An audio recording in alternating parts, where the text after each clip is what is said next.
Hello বন্ধুরা, কেমন আছেন সবাই? আশা করি ভালো আছেন। আজ একটি চমকপ্রদ আশ্চর্যজনক তথ্য আপনাদের জন্য নিয়ে হাজির হয়েছি। ভালো লাগলে সাবস্ক্রাইব করবেন, লাইক করবেন, শেয়ার করবেন। হ্যাঁ বন্ধুরা, আমি বৃদ্ধ মানুষ, আমার বাংলা উচ্চারণের ভুল ত্রুটি ক্ষমা করে দেবেন।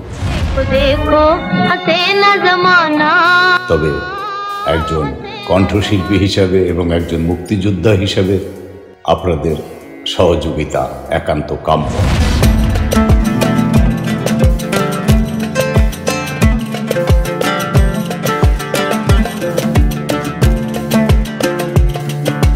ইয়াহিয়া খানের সঙ্গে অভিনেত্রী রানী, পাকিস্তানের প্রখ্যাত বিখ্যাত যৌন আবেদনময়ী জনপ্রিয় অভিনেত্রী রানী ও নূরজাহানের সাথে প্রেমের সম্পর্ক নিয়ে একটি রসালো গল্প বা তথ্য বলতে পারেন। উপমহাদেশের আইকনিক সিঙ্গার মালিকা তারান্নুম নূরজাহানের চোখ ঝলকানো সৌন্দর্যে পাগল হয়েছিলেন পাক শাসক ইয়াহিয়া খান। এমনকি ফিল্ড মার্শাল আইয়ুব খান নূরজাহানের জন্য পাগল ছিলেন। জেনারেল ইস্কান্দার মির্জার বরাত দিয়ে জানা গিয়েছিল নূরজাহানের সাথে বেশ ঘনিষ্ঠ ছিলেন আইয়ুব খান। মালিকায় তারান্নুমের সঙ্গে পরিচিত হওয়ার জন্য প্রেসিডেন্ট জেনারেল ইয়াহিয়া খান উতলা হয়ে পড়েছিলেন। ইয়াহিয়া নূরজাহানকে ছাড়া কিছুই বুঝতেন না। পাকিস্তানি চলচ্চিত্র অভিনেত্রী রানী ছিলেন ইয়াহিয়ার ঘনিষ্ঠ বন্ধু। ইয়াহিয়া যখন মন্ত্রিসভার বৈঠক ডাকতেন, রানীকে সাথে রাখতেন। রাজনীতি নিয়ে ইয়াহিয়ার কানে বহু কুমন্ত্রণা দিতেন রানী। এমনকি বঙ্গবন্ধুকে যখন গ্রেপ্তার করে পশ্চিম পাকিস্তানের কারাগারে রাখা হয়, ইয়াহিয়া মন্ত্রিসভার ক্যাবিনেটে আর্জেন্ট মিটিং ডাকলেন। তার ইস্যু ছিল শেখ মুজিবকে নিয়ে কি করা যায়। এ বিষয়ে মন্ত্রীরা বিভিন্ন মতামত দিয়েছিল, শুধু একজন ছাড়া কারো মন্তব্য ইয়াহিয়ার ভালো লাগেনি। সবাই মতামত দিয়েছিল এই বলে যে বঙ্গবন্ধুকে জেলে রাখা খুব একটা বুদ্ধিমানের কাজ হবে না। কেউ তাকে ছেড়ে দেওয়ার পক্ষে মতামত দেন, কিন্তু রানী খুবই উগ্রমূর্তি ধারণ করে সবাইকে বিরোধিতা করে বলেন, উসকো ফাঁসি মে লটকা দো, ঝঞ্ঝাট খতম হো যায়গা। তাকে ফাঁসিতে ঝুলিয়ে দাও, তাহলেই ঝামেলা শেষ। সেদিন প্রিয় বান্ধবীর বচন শুনে ইয়াহিয়া অত্যন্ত খুশি হয়েছিলেন। রানীকে বিভিন্নভাবে পুরস্কৃত করেছেন চলচ্চিত্র অভিনয়ের সুবাদে। আগে থেকেই রানীর সাথে নূরজাহানের সখ্যতা ছিল।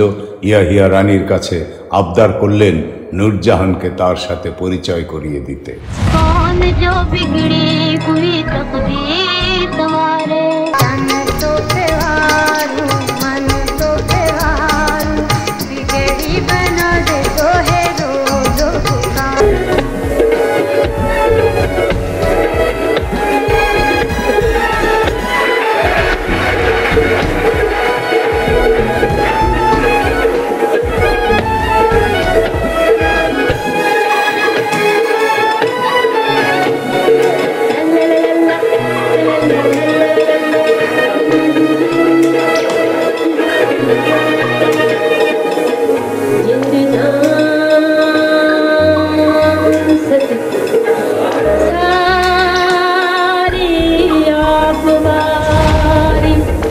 একাত্তরের যুদ্ধে পাকিস্তানের পরাজয়ের কারণ অনুসন্ধানে গঠিত হয়েছিল হামিদুর রহমান কমিশন।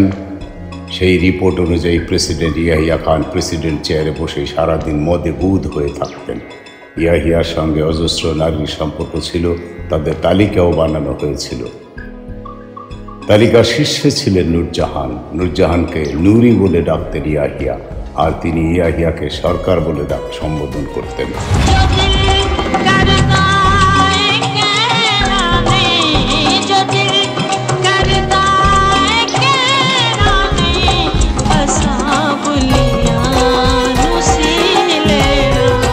অভিনেত্রী রানী তার বাসায় একদিন ইয়াহিয়া নূরজাহানের একান্তে মোলাকাতের ব্যবস্থা করে দেন। নূরজাহানের জনপ্রিয়তা তখন আকাশচুম্বী। সেদিন রানীর বাসায় নূরজাহানকে নিয়ে 7 ঘন্টা সময় কাটিয়েছিলেন ইয়াহিয়া খান। তবে এক সময় তাদের মেলামেশা রানীকে জেলাস করত। যখন দেখলেন নূরজাহানের জন্মদিনে ইয়াহিয়া তাকে দুম করে 32 ভরি স্বর্ণালঙ্কার উপহার দিলেন, যা দেখে রানীর চক্ষু চড়ক গাছ। শুধু তাই নয়, নূরজাহানের মেলোডি ভয়েস শুনে খুশি হয়ে তাকে 55,000 রুপি উপহার দেন। সেই সময় একসাথে এত স্বর্ণালঙ্কার এবং নগদ টাকা চারটিখানি কথা নয় বন্ধুরা। নূরজাহান শখ করে প্রায় টায়রা পরতেন, খোঁপায় স্বর্ণের মালা গেঁথে রাখতেন। জানা যায় সেগুলো ছিল ইয়াহিয়া খানের দেয়া উপহার।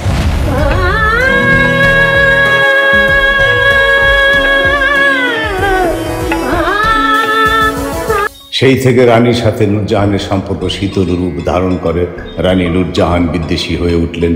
ক্ষুব্ধ হয়ে পত্রিকায় ইন্টারভিউ দিলেন ইয়াহিয়া নূরজাহানের অবাধ মেলামেশা নিয়ে। 7 ঘন্টা পর বন্ধ কামরা থেকে বের হয়ে নূরজাহান টালমাটাল ছিলেন। ইয়াহিয়া তাকে মদ খাইয়ে মাতাল করে দিয়েছিলেন। এভাবে অনেক দিন চলেছিল ইয়াহিয়া নূরজাহানের প্রেম কাহিনী।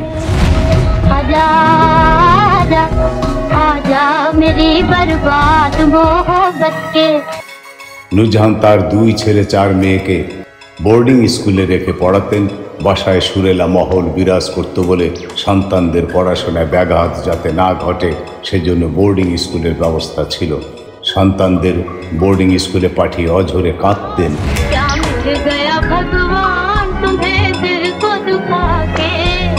বিশাল হৃদয়ের অধিকারী ছিলেন তিনি। নূরজাহানের অন্যতম বৈশিষ্ট্য ছিল তিনি বোর্ডিং স্কুলে মেয়েদের জন্য ট্রাক ভর্তি করে ফল, মিষ্টি, বিরিয়ানি পাঠাতেন। ট্রাক বোঝাই করে খাদ্য পাঠানোর কারণ হলো পুরো বোর্ডিং স্কুলের ছাত্রছাত্রী, শিক্ষক, শিক্ষিকা, পিয়ন, কর্মচারী কেউ বাদ যাবে না।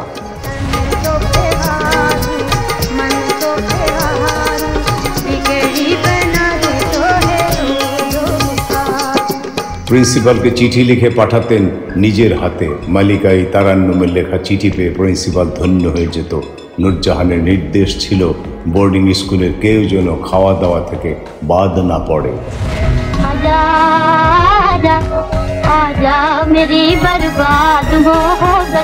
নূরজাহান তার জীবদ্দশায় 2 বিয়ে করেছিলেন। 1942 সালে তিনি চলচ্চিত্রে অধিকৃত শওকত হোসেন রিজভীকে প্রথম বিয়ে করেছিলেন। রিজভীর সাথে তার 3 সন্তান জন্ম নেয়: আকবর হোসেন রিজভী, আসগর হোসেন রিজভী এবং কন্যা জিলে হুমা। রিজভীর সাথে বিবাহ বিচ্ছেদের পর তিনি পাকিস্তানের জননন্দিত অভিনেতা ও পরিচালক এজাজ দুররানিকে বিয়ে করেন 1959 সালে।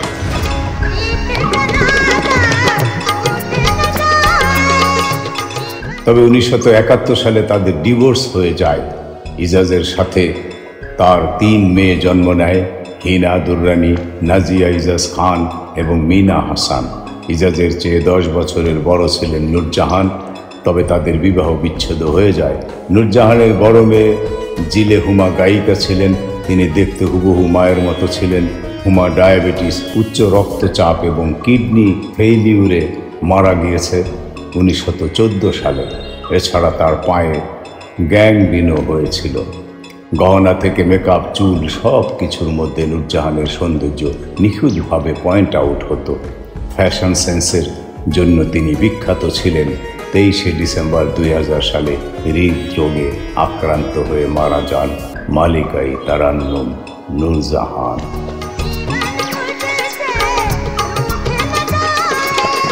अरमानों की नगरी में मेरी आग